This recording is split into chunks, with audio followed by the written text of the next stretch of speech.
Today is September 30th, 2020. It's 10:10 a.m. I'm in front of Starbucks, based Francis Lewis location.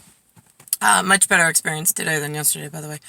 Different crew, I suppose you could call them that. All right, now listen. I am supposed to be, when I was on my phone series of 1980-DASH 1985. When I was on phone series in Judy's kitchen, and I was Little Lady, LITTLELADY, for essential function in the future, and I was trying to quell, QUELLE, the anger for a host of different issues. One being a queen who has done nothing but make my Royal Air Force helpers, pretty much everything that I installed, she uninstalled. I don't know the word. Okay, here's what I want to tell you. That Queenie in London, the asshole that sat there and done nothing for my white ass in royal territory other than essentially rip every shred of help and protection from everybody who knows who I am. I am here amongst humans. I am supposed to have Royal Air Force preferential treatment. Why preferential? Well, let me tell you. The atmosphere is kind of as thin as this sheet of paper. We live below the sheet of paper, and it protects us like a canopy.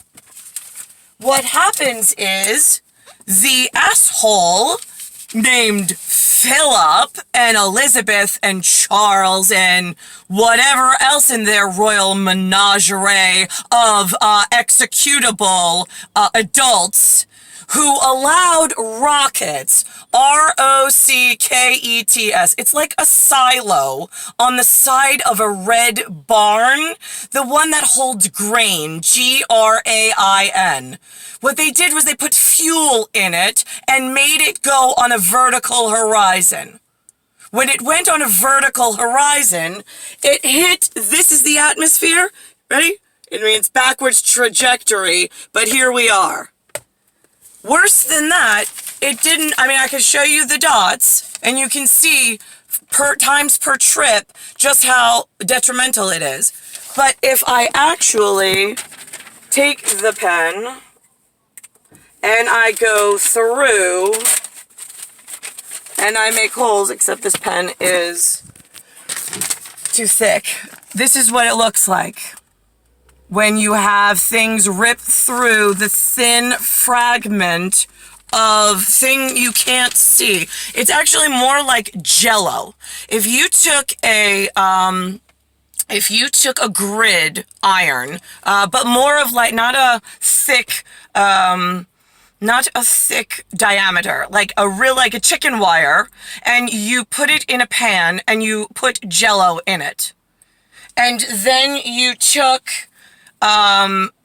pretend this is, here, I can even see this. Pretend this is a rocket, and you go up through the Jello and the grid. The chicken wire holds the Jello in the refrigerator, and then when you puncture it, you get the sense of what the atmosphere is actually like, as it sometimes folds back in on one another, but it is always punctured in a fashion that is forever changed chemistry-wise. And now we have pressure around our humans that is being affected by the amount of preparations going into the chicken wire and gelatinous structure, which is what your ozone. So you've got UV rays that are now coming in and burning your skin. You've now got air pressure and gradient changes, which is why, like, the cellular, and then I have to, what level do you want me to talk at? Because, I could go from that, I could go to interdimensionally, that it's like a fan, like one of those Chinese fans that they sent over, like, in the dollar store. You open the fan up, it's made of a very thin rice paper.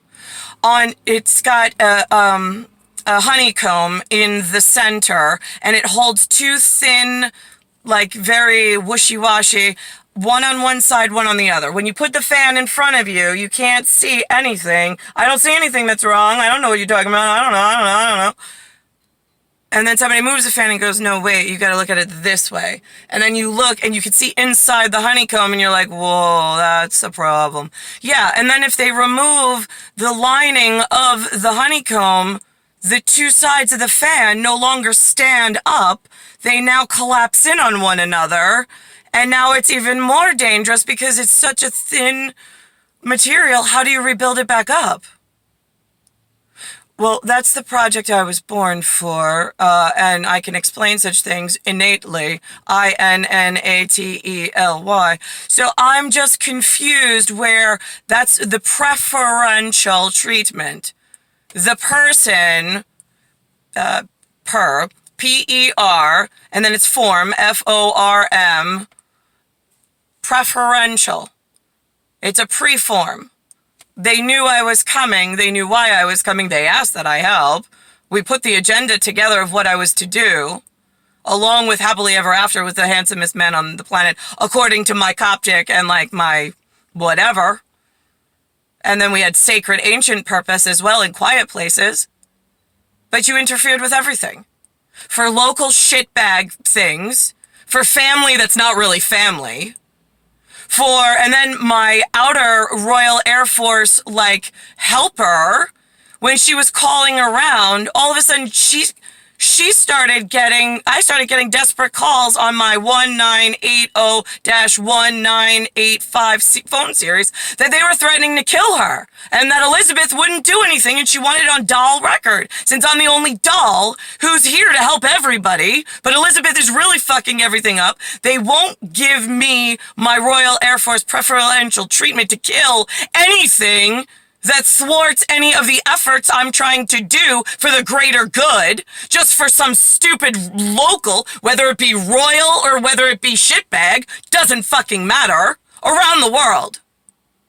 And yet here I am at year 2020, and not one human has been successful in helping me. The entire 42 years that I have had to live here, just waiting for someone to wake the fuck up and to pull some kind of preferential string to get me where I need to fucking be, which was already advised to humans before I got here.